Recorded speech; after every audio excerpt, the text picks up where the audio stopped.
this. Thank you for the reminder. I forgot to record a while ago. But anyway, let's have the zinc chloride first. The zinc and the chloride. Remember, zinc is a transition metal. Look at your periodic table there. The zinc is found in the center. So, di ba ang zinc natin is positive 2. Kapag ka-transition metals, most likely it's positive 2. And then chlorine belongs to group 7A. And that is the halogen. And our halogens are all negative 1. Now, for aluminum oxide, before ka mag-exchange partner, ha? Aluminum oxide, Al and O, I will not place anymore the subscript because this is just for the determination of the anion and the cation. So aluminum is under boron, it's group 3A. So definitely this is positive 3. And then oxygen belongs to group 6A and this is negative 2. So again, ang positive sa first element will partner with the negative sa second element. And this time, we have the zinc and the oxygen. At ako ingon sa inyo ha, please pag mag-exchange partners na sila, do not copy the subscripts. So parehas ani, zinc, partner na to siya kay oxygen. Tapos si oxygen binhi na ay subscript. Again, meron siyang subscript. Pero pag mag-exchange partner sila, do not copy the subscript. Ang first thing na inyong buhaton is just to combine the symbols. And later, we will be checking whether we need a subscript or not. Again, i-check nato na later kung kailangan ba nato og subscript or dili. And that will be based on their charges gihapon. Kaya di ba naga-criss-cross ta. So that is zinc oxide plus ang positive din syempre you have the aluminum. It will be partnered with the negative sa first compound and that is the Cl. So naay 2 ang Cl din ha class, but again, please do not copy the subscript. Okay, just combine the symbols. Now, ang next thing that we are going to do is to check kung kailangan yun ba nato og subscript. So let's start with the zinc oxide. We will be going back to their charges. Kagaina, we learned that zinc is positive 2 and oxygen is negative 2. So positive 2 plus negative 2 is equal to 0. Therefore, hindi natin kailangan mag-criss-cross. So this is already correct. No need for subscripts. This is the correct chemical formula of zinc oxide. Now, how about aluminum chloride? Siyempre, aluminum and chlorine. We call that aluminum chloride. So, aluminum and chloride. So, kagaina, na-learn na to, aluminum is positive 3. Chloride is negative 1. So, this is positive 3 plus negative 1 is syempre positive 2. It is not equal to 0 and this is the time we need to do the crisscross. So, let's crisscross this one. Chlorine will take the 3 and aluminum will take 1. But pag 1, diba, no need to write the subscript for 1. But for chlorine, we really need to place 3 here. So this is now the correct chemical formula of aluminum chloride. So muna akong ginaingon sa inyo na please do not copy the subscript. Kasi hindi kasi siya automatic na kung dalawang chlorine ang nasa reactant, dalawang chlorine din ang nasa product. Di siya matic class. So kailangan nato mo balik class sa ato ang pagbuhat og chemical formula. So that is the reason why sa prelim, nag-learn na tadaan magbuhat og chemical formula because we need that one, especially pag mag-chemical equation na ta, mag-balancing. So baba lang ako gibutang ha kay dili na siya makasya. But this one is the reactant, zinc chloride plus aluminum oxide. And the products, we have zinc oxide plus aluminum chloride. Okay? Now, ang pangutana, balance ba ni siya or dili? Siyempre, dili. Sa chlorine palang daan, kagaina, ang naa sa product 2, ang sa reactant kay 3. So, dili na siya automatic balance. That is why we need to balance this one. And in balancing, unsa gani akong ginahimo, I list down all the elements. We have the zinc, the chloride, the aluminum, and the oxygen. And then, anong ginagawa ko? Dinedetermine ko ilang atoms ang present dyan. For zinc, syempre, wala kang subscript dyan, automatic 1. For chlorine, since you have the subscript 2, it means meron kang dalawang chlorine. Aluminum also, you have the subscript 2 there, and the oxygen, you have 3. By the way, kapag ka nag-balance mo class nga, bisag unsaon ninyo, dili yun siya ma-balance, tanawan ninyo ulit ang inyong chemical formula. Basig na ay something wrong with your chemical formula.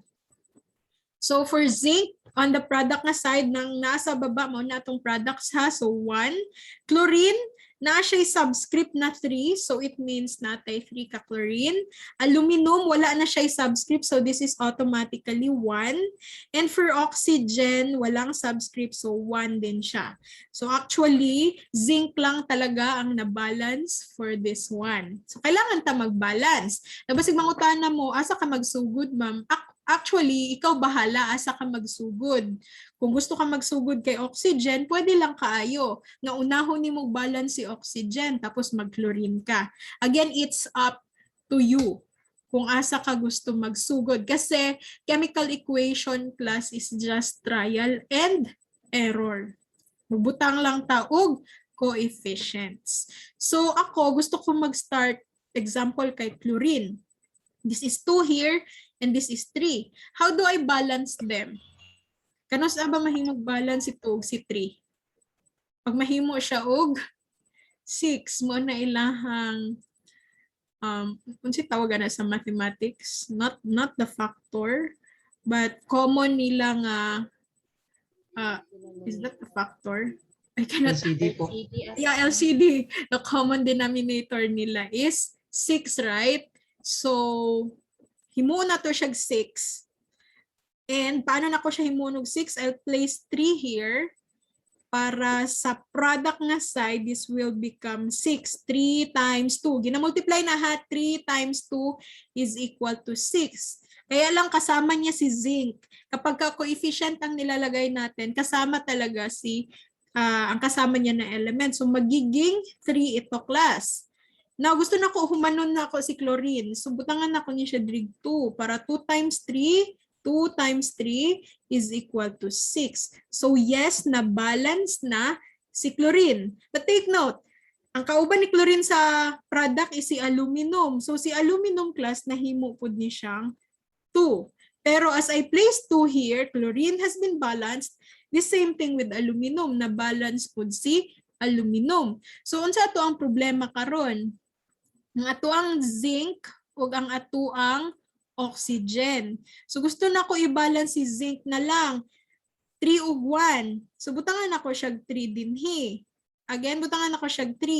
Para si zinc will become 3. Pero kay kauban man na niya si oxygen. So 3 times 1, di ba? Pag walang coefficient, automatic 1 yan siya. So this becomes 3 also. And na-balance na siya. So everything has been balanced. So that's how you do the balancing. So karon tama na ang chemical formula, tama ang products, and tama na ang equation, balanced na siya. So this means we have 3 molecules of zinc chloride reacting with 1 molecule of aluminum oxide, and it will yield 3 molecules of zinc oxide plus 2 molecules of aluminum chloride. This is class a double displacement reaction, exchange partners. Okay? Nasabtan ba ni siya? Asa ba dapit dinhi ang wala nasabtan? Kasi napay nalibog din ha. Always go back to how we make the chemical formula ha in making or predicting the products. Ayaw yun din yung kopyahan ng inyong subscript. Kaya mag-iba na siya pag abot sa products. I hope katong mga lesson ninyo, I believe nag-lesson mo ani sa inyong high school. Kaya lang ang uban sa inyo nakalimot na. I hope na refresh mo sa balancing. And dili lang taman sa balancing kasi akong maalala pag high school, mostly tagaan na mo og chemical formula and then all you need to do is to balance. This time, I'll just give you the reactant, you provide the products and then you have to balance the equation. So yun yung a step higher than your high school na lesson. Good thing for you if ingani po din yung gihimo tong high school. Nag-predict og products before nag-balance og equation.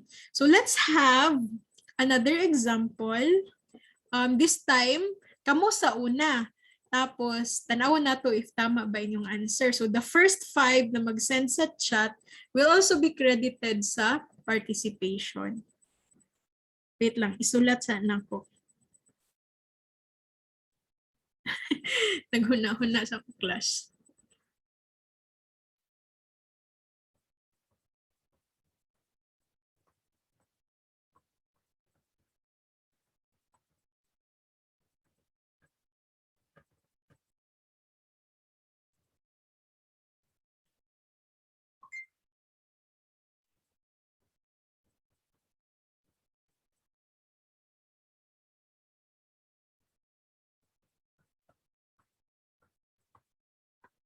Okay?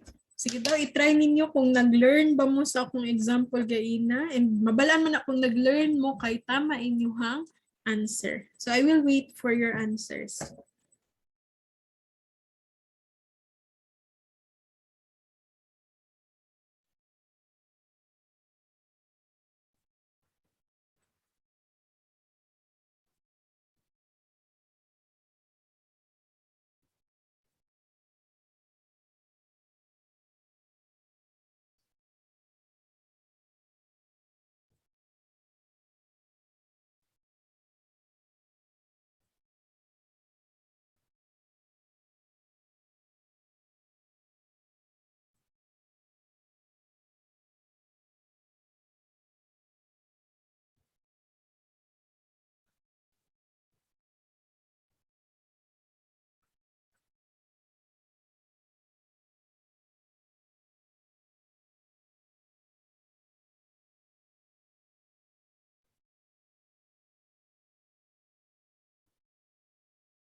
Sorry, I forgot to place 2 here.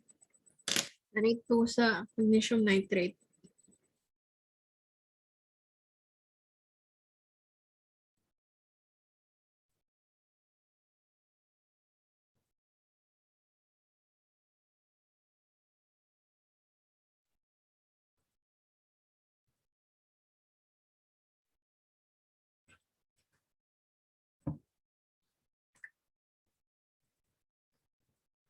Kindly send the balanced equation.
May question mark.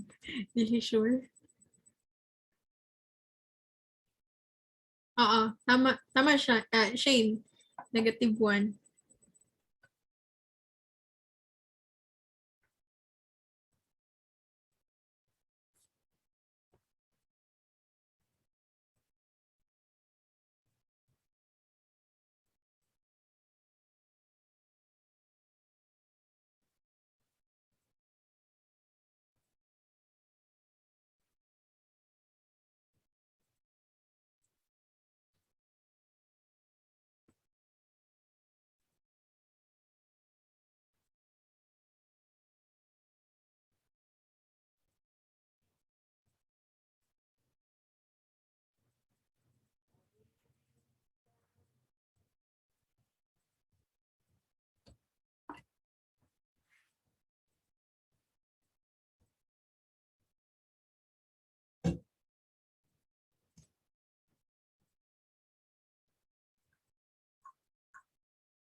It's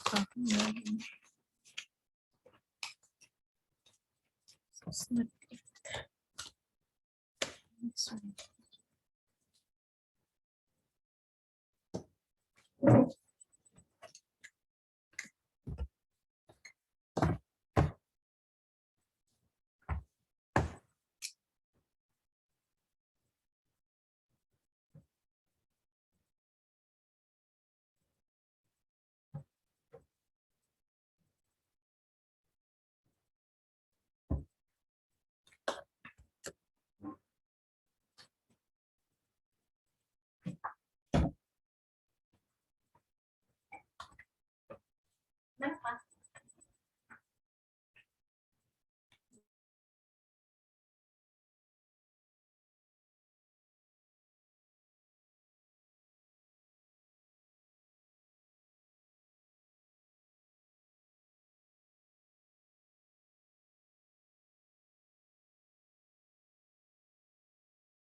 Two minutes more.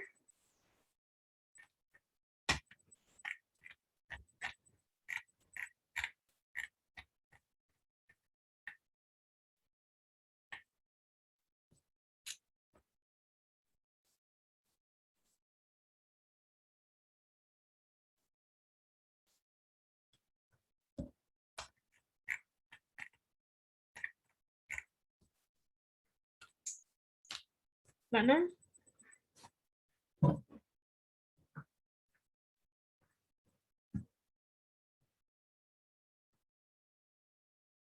Okay.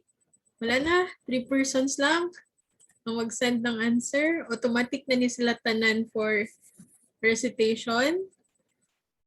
So, let's have lead iodide. Wait lang, may pahabol. I need the whole Henry. Kanang whole equation. Give me the whole equation, the balanced one.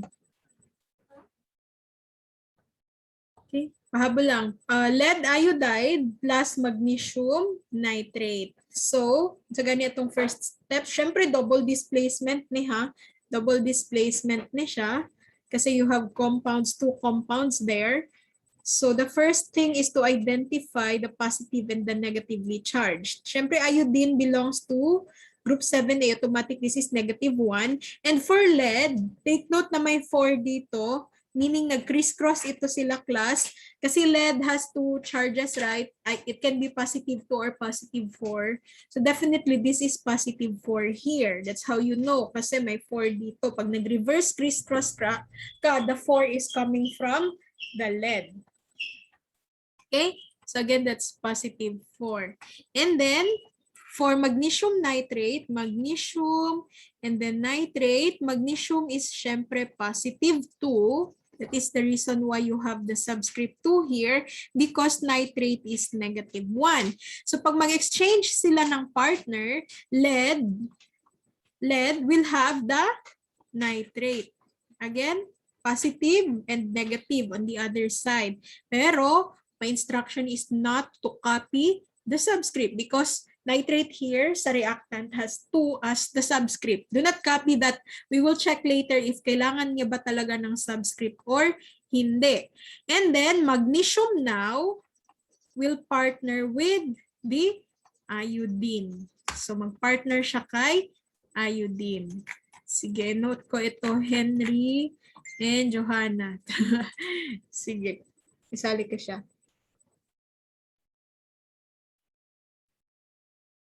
Okay.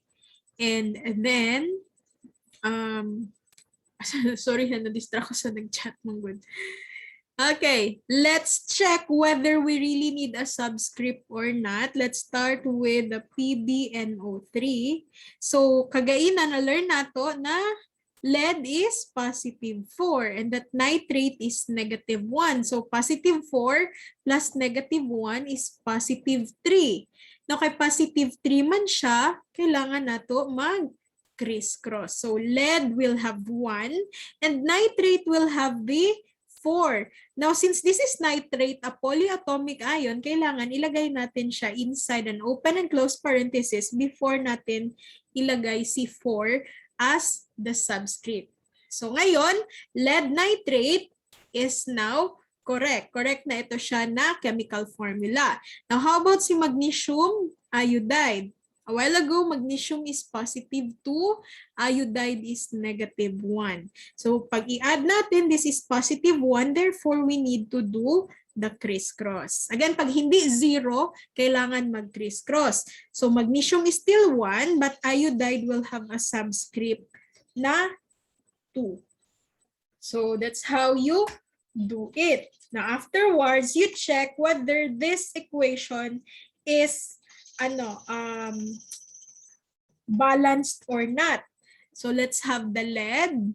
And then, kagainaingon ko sa inyo ha, I will have the iodine Di and then the magnesium. And gainaingon ko sa inyo ha, pag nagani polyatomic ion, please do not separate. NO3 lang yun na siya. Do not separate the nitrogen and the oxygen plus kay dugay, kay mo mahuman o balance ana. Though mabalance lang na ninyo kadugayan, pero medyo madugay mo class if inyuha siyang i-separate. Nga dili na ko siya gina-separate kasi the nitrate here sa reactant is the same here sa product. NO3 gihapon siya. So I'll just count them as one entity. So let's start counting. Sa product na, sa reactant na side, I have 1 lead, 4 iodide, 1 magnesium, and 2 nitrate. So this is the 2 here, the subscript. While on the product na side, I still have 1 lead, 4 nitrate. Kasi I have the subscript 4 here, 1 magnesium, and 2 iodide. So hindi balance si iodide and si nitrate. So again, in balancing, coefficient lang ang ilalagay natin. We will no longer change the subscripts. Coefficient lang yung nilalagay sa tabi ng chemical formula. And I would like to start with iodine, 4 and 2. So I can place 2 here para this will become 4.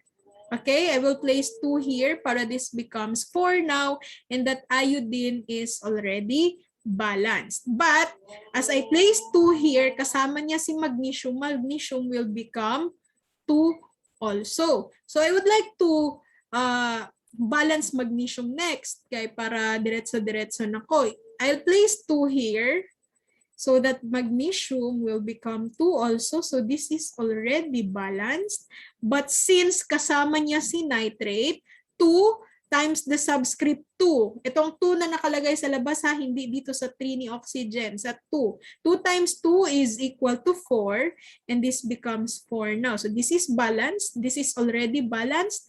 So ito class ang tamang balanced na chemical formula ng ating example number 2.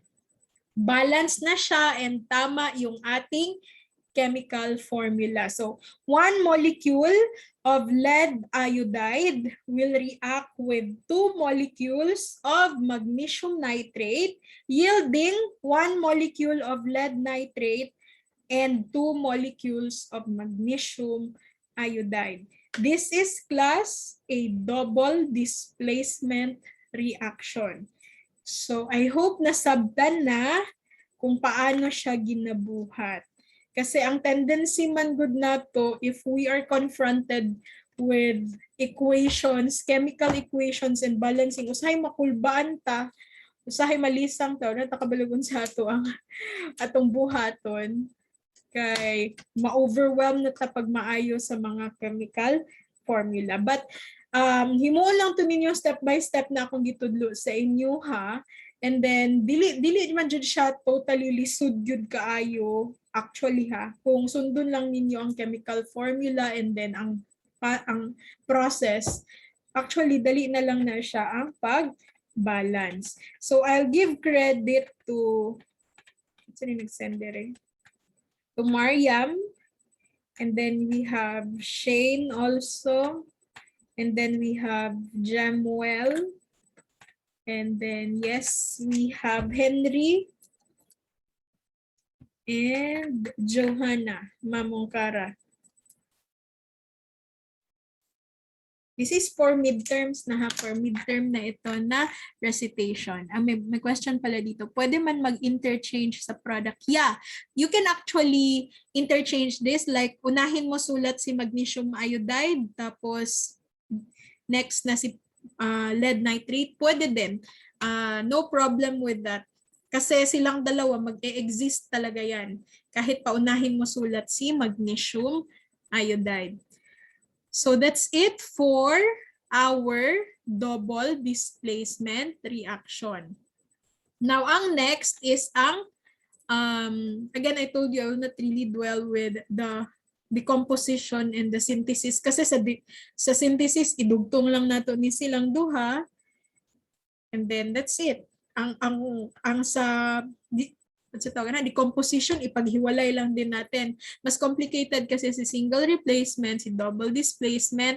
And for some reasons, yes, we can include the combustion reaction. So si combustion reaction is actually the reaction of our oxygen sa gas. Okay? And ang marirelease dyan ay light, syempre. Kaya nga may sunog, may flame. And syempre there is heat. But if we look at the chemical equation, actually, you can see there that carbon dioxide will also be released at the same time water, but they are in the form of gas. So pag magsunog ta class, parehas anang magluto ta. Kanang ato ang silane or example butane. So pag butane class, pag wala manggoy oxygen, dili gid na siya ma-form ang flame. So, pag nanay oxygen, that's the time na i-flame, na i-heat, na i-light, and na ay combustion reaction. So, makita ninyo na siya actually sa kanabitang magluto kapag niitom gani na ang kanang lubot sa imuhang kaldero, that is actually called incomplete combustion. Pag sinabing incomplete combustion, kulang ang oxygen mo, kaya merong carbon na na-form. Yung itim class sa ilalim ng kaldero, carbon yan siya. And yan yung isang product kapag ka-incomplete ang combustion, meaning kulang ng oxygen. Pero pag complete ang combustion, hindi yan iitim ang kaldero mo kasi enough ang oxygen. Ang magiging products lang, carbon dioxide and water. So for example, ito, C2H5OH is actually ethanol, alcohol natin. Pag sinunog natin si alcohol, kailangan niya ng 3 molecules ng oxygen. So isang molecule ni alcohol needs 3 molecules of oxygen para complete ang combustion, magpo-produce siya ng 2 carbon dioxide and 3 water, pero gas. Kasi pag kulang class example, you have there the ethanol, tapos ang nag-react lang na oxygen ay isa, aside from the carbon dioxide and water, magpo-produce yan siya ng carbon. Carbon lang mismo. Or in layman's term, we call this soot. Muna siya ang English sa black dito sa lubot sa imuhang kaldero, the soot or the carbon. So let's discuss lang the combustion reaction na complete reaction. So aside sa ethanol, unsa pa butane. Butane is C4H6. That is the chemical formula of butane. Kaya mo man ang itong permi ginagamit pag magluto ta. C4H6.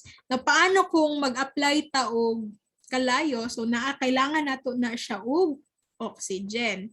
Now, always remember if this is the case, combustion reaction na siya. You have the organic substance here, the butane, na siya carbon, tapos you have there the oxygen. Now, again, we will just have the complete combustion, so automatic ang iyahang products ana carbon dioxide lang yun ug water. Always yun na siya, wala na naga-change ang product sa complete combustion. Carbon dioxide and water.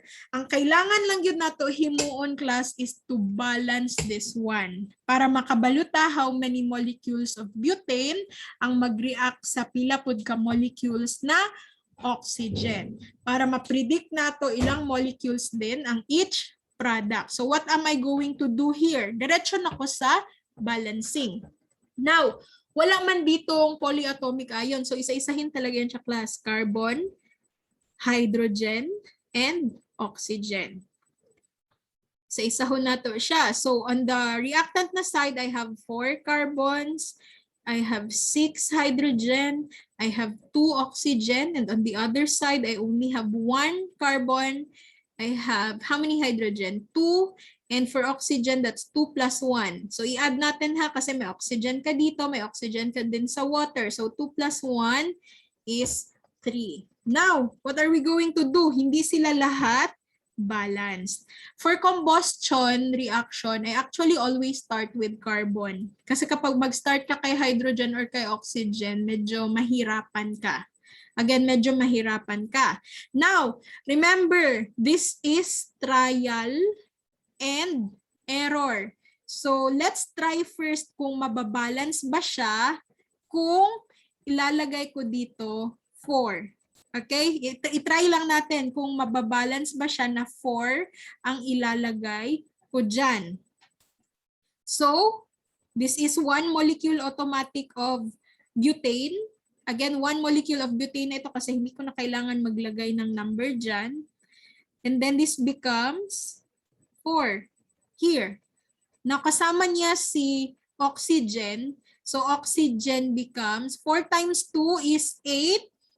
Plus 1 here, this becomes 9. Okay. Now, isunod ko na si hydrogen. This is 6 here. So, I might place 3 here. Okay, I might place 3 here para this will become 6. Okay. Now, kasama niya ulit si oxygen. So, ilan na yun? 4 times 2 is 8.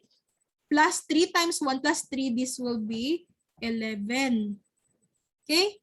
Pero, tanawan na to class, this is 2 here, this is 11 here. Na ba tayo pwede ibutang nga number, nga whole number, para mabalance ni siya? Let's just use whole number ha. Though ang uban man good na ay mga fraction nga involved, pero let's just use whole number. So kung tanawan na to class, dili siya mabalance. Again, dili siya mabalance kay kung 11 divided by 2, di isulat na to din 5.5 para mahimo siyang 11. No, again, kailangan na to whole number. Therefore, since this is trial and error, dili pwede nga 4 imuhang ibutang dire. So, I will start again. Mangita ko ulit og number nga mabalance na sila.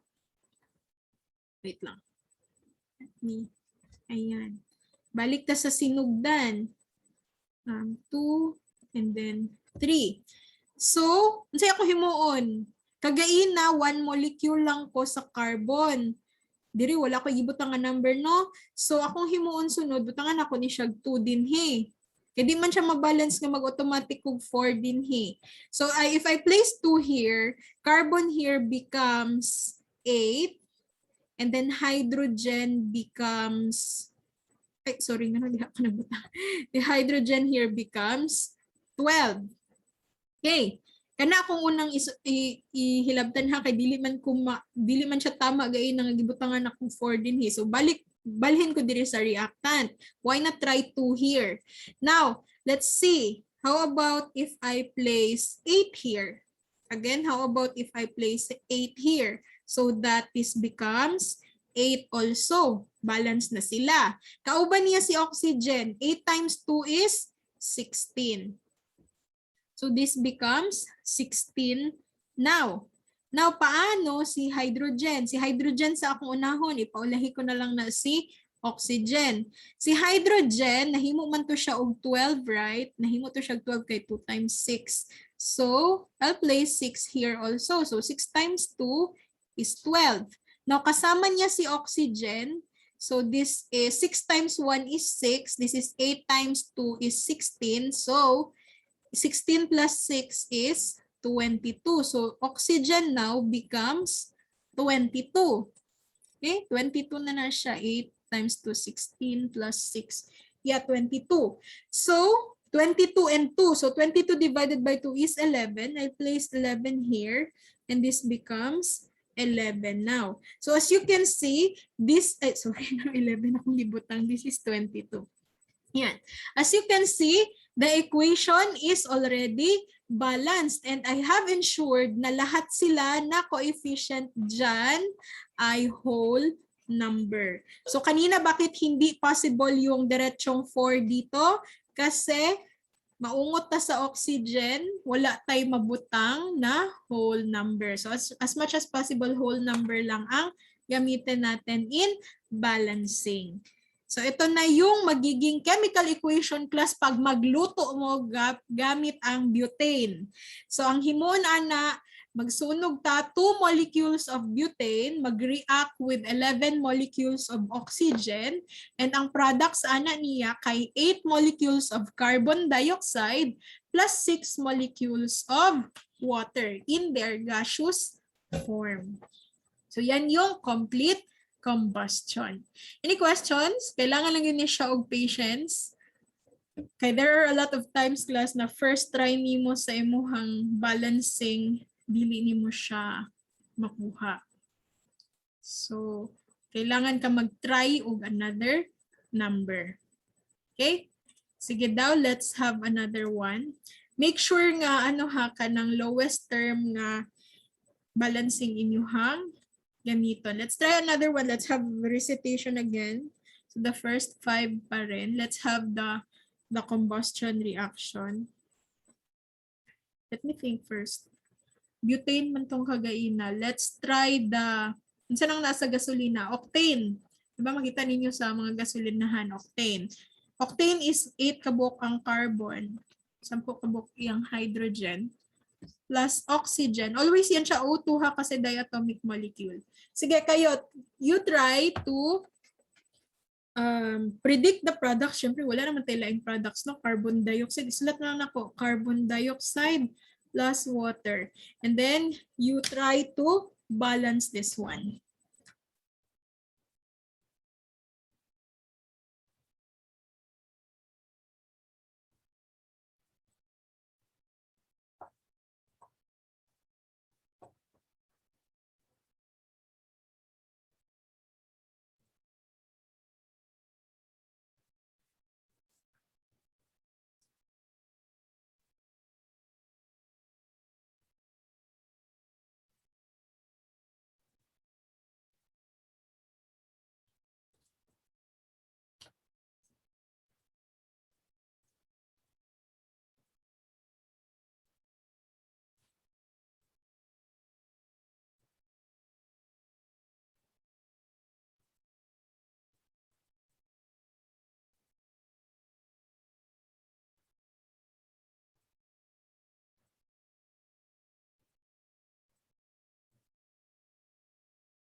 Just send the answer sa chat ha. Ang complete na equation.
Two minutes more.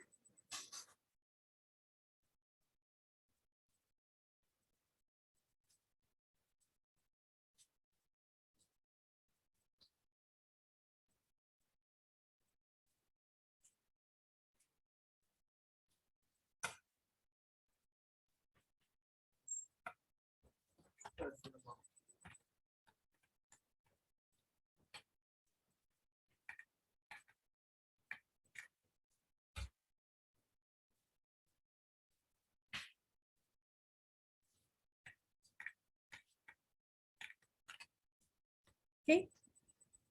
Let's answer and let's see whether you got the correct answers here para sa balancing. So again, we only have carbon, hydrogen, and oxygen.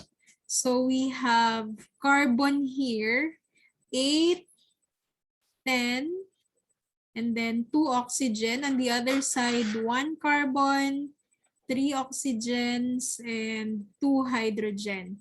So let's start. Let's try to balance this. Okay, let me start with writing 8 here. I always start using this one. Na mag-8 ako dito so that I can have this balanced. But kasama niya si oxygen. So 8 times 2 is 16 plus 1 here, it's 17. Now for hydrogen, I'd like to place 5 here so that 5 times 2 is equal to 10. But kasama niya rin si oxygen. So 8 times 2 is 16 plus 5 times 1 is 21. So this becomes 21. But I cannot balance this because 21 divided by 2 is 10.5. So meaning ana, dili possible na magsulat ko og 8 din ha.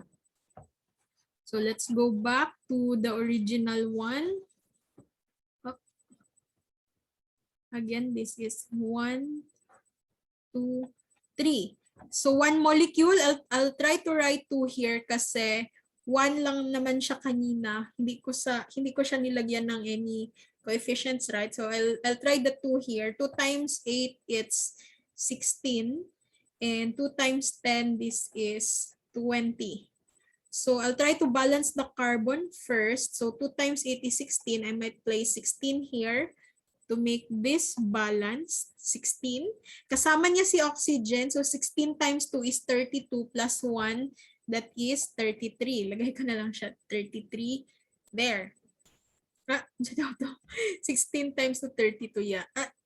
32 and then 33. And then, I'll try to balance the hydrogen. This is 20 here, so I'll place 10. 10 times 2, that's 20.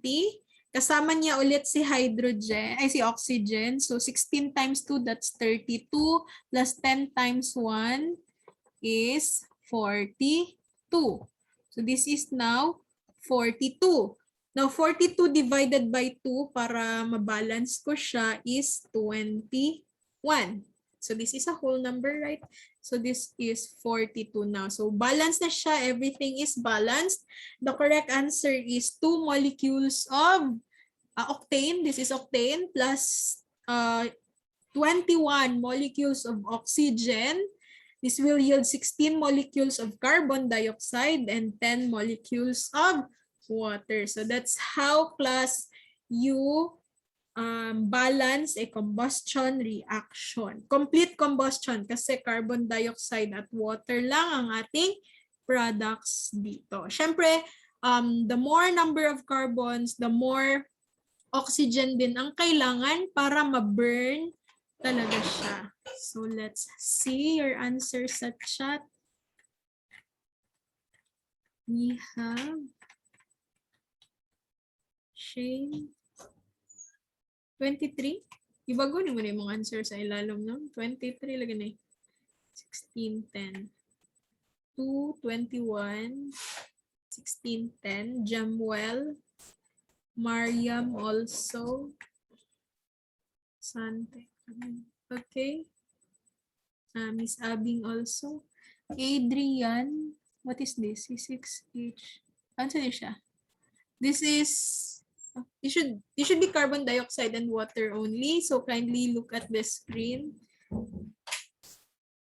Ay, dig eh. Bago ko po, ma'am, yung answer ko. Okay. Sa ilalim po. Shane also. Saan na siya, Shane? 26 lagi na. 2, 26, 16. That should not be 26, 21, right? Okay. Emunaga. 2, 21, 16, 10. Adolfo. 2, 21. Sige, I'll consider this also. At naglampas na tayo ng 5. Mongkara. I think that is not balanced, Johanna. What time is it?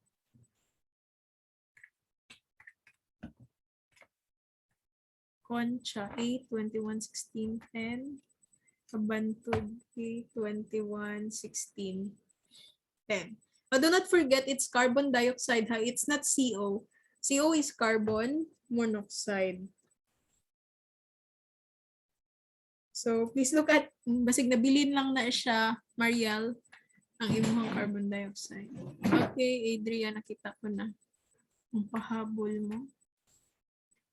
Johanna also. Sobra. Okay, so I think that's it. So, yun yung ating activity number 5. Ire-report ng group 5 yung answers nila next week, Monday pa ha. Monday pa. So please, this is, para maka-learn talaga kayo, class, handwritten ito. Kasi pag sinasulat natin, most of the time, naaalala kasi natin siya. Yun yung isang reason dyan, bakit I need it to be handwritten. Sa mga hindi pa natapos, you can continue doing the activity for the remaining time. For those na nakapasa na, pwede kayong mag-resubmit if ever may nakita kayo dun sa submission ninyo na hindi pala siya correct. You can still correct that one. You still have time until tomorrow. And then for the rest of you,